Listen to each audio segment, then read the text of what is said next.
En titre ce soir, l'autorité indépendante de gestion des élections rencontrera ce début de semaine les différents acteurs politiques pour évoquer le calendrier électoral. Les détails en ouverture de cette édition. Le bras de fer entre la FEMAFOOT et les cadres de la sélection masculine se poursuit. Ces derniers refusent de revenir en sélection tant que leur capitaine sera suspendu.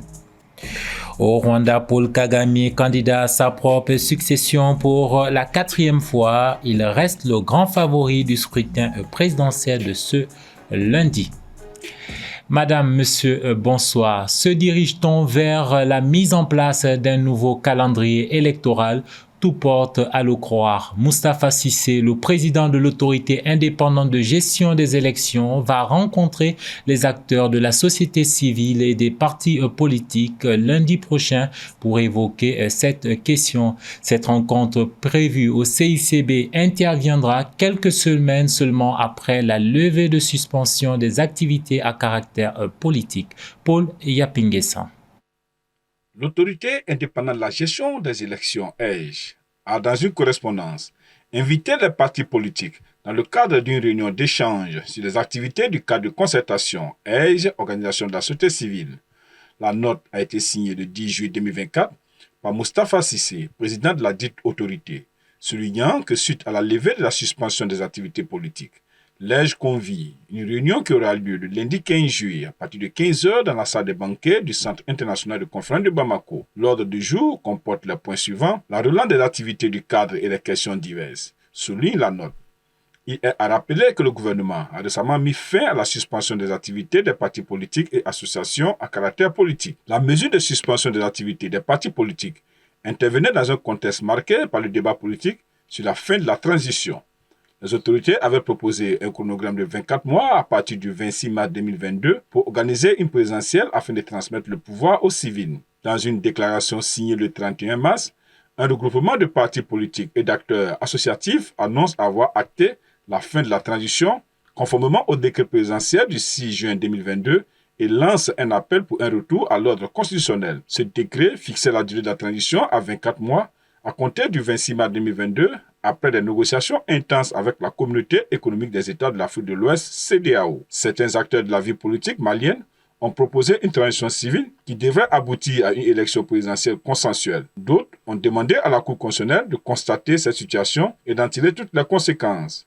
Le Premier ministre malien Choguel Kokala Maïga, de son côté, de souligner lors de la rencontre du comité de pilotage du dialogue intermalien avec les membres du gouvernement le 6 avril dernier que la transition en cours prendra fin avec l'investiture d'un président élu. Rappelons qu'après la levée de cette sanction, des partis politiques ont réclamé la libération des prisonniers politiques. Les observateurs évoquent également une volonté taxique des autorités de la transition à aller vers des élections. Il s'agit bien sûr d'une levée de suspension il y a tout juste quelques jours et non quelques semaines. Opposé à son ex-conjoint dans le cadre d'un litige sur la garde de leur enfant, la célèbre artiste malienne Rokia Traoré a été arrêtée en Italie il y a quelques semaines. Jeudi dernier, au tribunal de Rome, son extradition en Belgique a été demandée, mais ce sont les juges de la Cour de justice de l'Union européenne qui vont décider. Explication. L'extradition de la chanteuse malienne Rokia Traoré vers la Belgique n'est pas pour le moment à l'ordre du jour. La Cour d'appel d'Italie va s'en remettre au jugement de la Cour de justice de l'Union européenne, qui devra statuer sur la validité de la demande d'extradition de l'artiste émise par la justice belge. Si son avocate, Madalena Claudia Del Rey, fait tout son possible pour la libération de sa cliente, elle dénonce tout de même des vices de procédure dans ce procès. La Cour d'appel a pris très au sérieux la question soulevée et envisage de transmettre les dossiers à la Cour de justice de l'Union européenne à Luxembourg pour qu'elle évalue la violation alléguée. Malheureusement, Mme Traoré est encore en prison. Nous sommes en train de chercher un logement en Rome pour qu'elle puisse passer les jours d'attente de la décision de la Cour européenne dans une maison en résidence surveillée aux arrestations domiciliaires. La Cour d'appel italienne a fait, selon moi, preuve de sensibilité juridique dans le cas de Mme Traoré. Deuxième décision de la Cour d'appel de Rome est que, dès qu'une solution d'hébergement répondant à des critères de sécurité sera trouvée dans la capitale italienne, Rokia Traoré pourra être placé en résidence surveillée, et ce jusqu'à la prochaine audience fixée au 26 septembre prochain. Arrêtée à Rome le 20 juin, en vertu d'un mandat d'arrêt européen émis par la Belgique, la chanteuse malienne a été condamnée par défaut en 2023 à 2 ans d'emprisonnement pour non-représentation d'enfants. Cela dans le cadre d'un litige qui l'oppose depuis 2019 à son ex-conjoint et père de leur fille mineure, le dramaturge belge Jean Goussen. La chanteuse a été arrêtée une première fois en France en 2020 sur la base d'un mandat d'arrêt belge après avoir refusé de se conformer à une décision de justice lui demandant de remettre sa fille à son père belge. Quelques mois après sa libération conditionnelle, elle s'est envolée pour le Mali à bord d'un vol privé, défiant les ordres de ne pas quitter la France avant que son dossier d'extradition ne soit traité. Sa fille, âgée de 9 ans, vit au Mali. Comme annoncé en titre, les élections présidentielles et législatives auront lieu au Rwanda le lundi 15 juillet.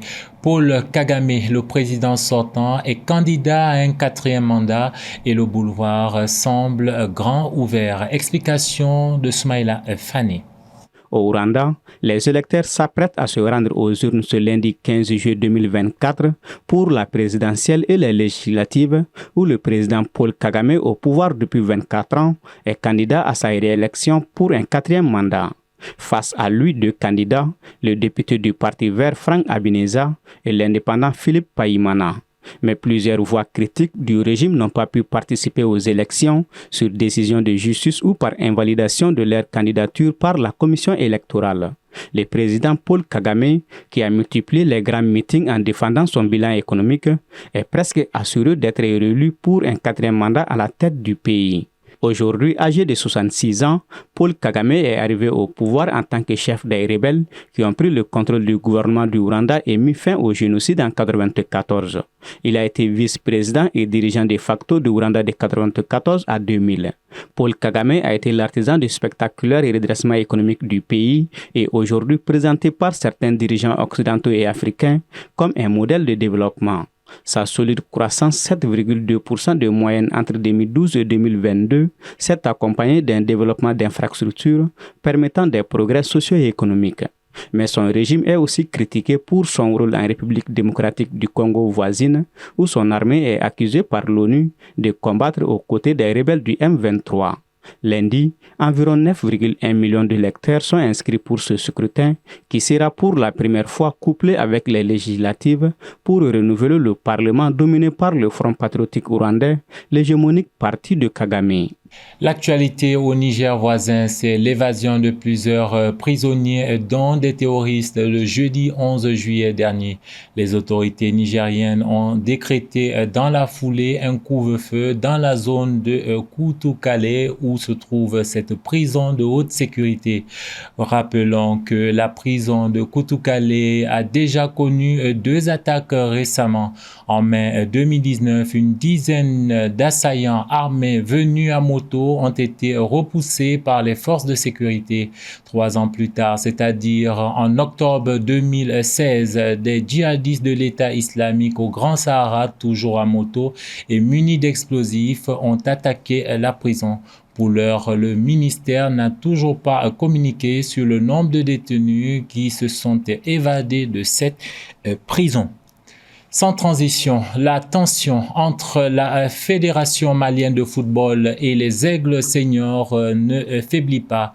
Hier, vendredi, plusieurs joueurs de l'équipe nationale ont annoncé boycotter la sélection en solidarité avec leur capitaine Amari Traoré, suspendu par la FEMAFOOT après la publication d'une lettre critiquant durement la gestion du football national. Suivant.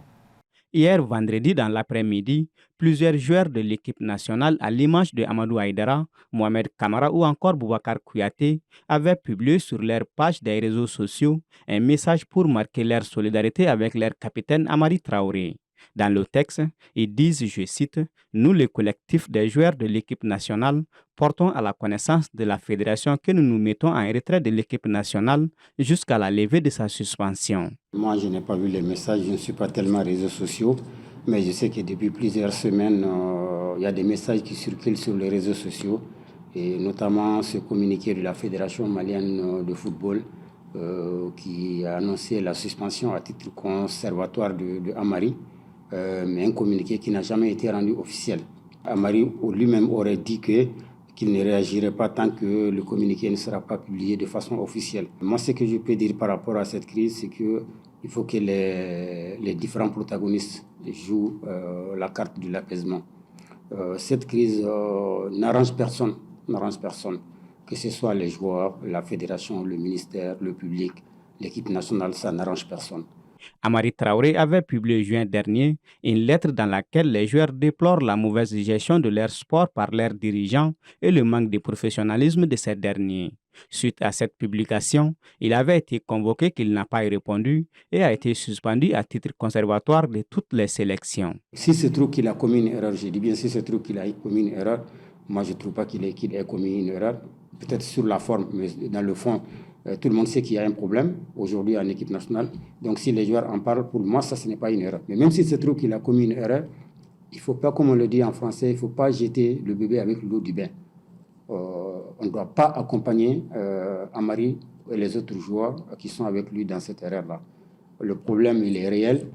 Tout le monde a reconnu que le problème est réel. Et je pense que les joueurs, même dans leur pétition, ont dit qu'ils ont aussi leur part de responsabilité dans les contre-performances de l'équipe nationale. Peut-être que la forme n'était pas bonne, mais pour moi, ça ne vaut pas le coup vraiment de le suspendre et surtout de tenir certains propos à l'encontre de quelqu'un qui se bat depuis plusieurs années pour le pays.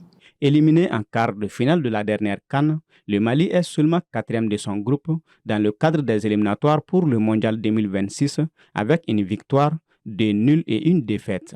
C'est parce qu'il y a eu cette élimination en quart de finale de la Coupe d'Afrique. Tout le monde a vu dans quelles conditions on a été éliminé. Et ensuite, ce mauvais départ aux éliminatoires de la Coupe du Monde, c'est tout ça qui a fait qu'il y a eu cette crise. Et effectivement, les résultats n'ont pas été à la hauteur des attentes. Je peux même dire que les résultats sont décevants pour l'équipe. Donc, c'est ça qui a fait qu'il y a eu ce problème. Il faut donc trouver une solution rapidement à cette crise. Essayer de trouver un entraîneur, un sélectionneur pour prendre la succession de Eric Sekissel qui a été limogé justement pour insuffisance de résultats. Dans moins de 2 mois, les éliminatoires de la CAN Maroc 2025 vont débuter et le Mali partage les groupes I avec le Mozambique, la Guinée-Bissau et l'Eswatini. Point final à cette édition d'information que j'ai pris plaisir à vous présenter. Madame, Messieurs, merci de votre fidélité.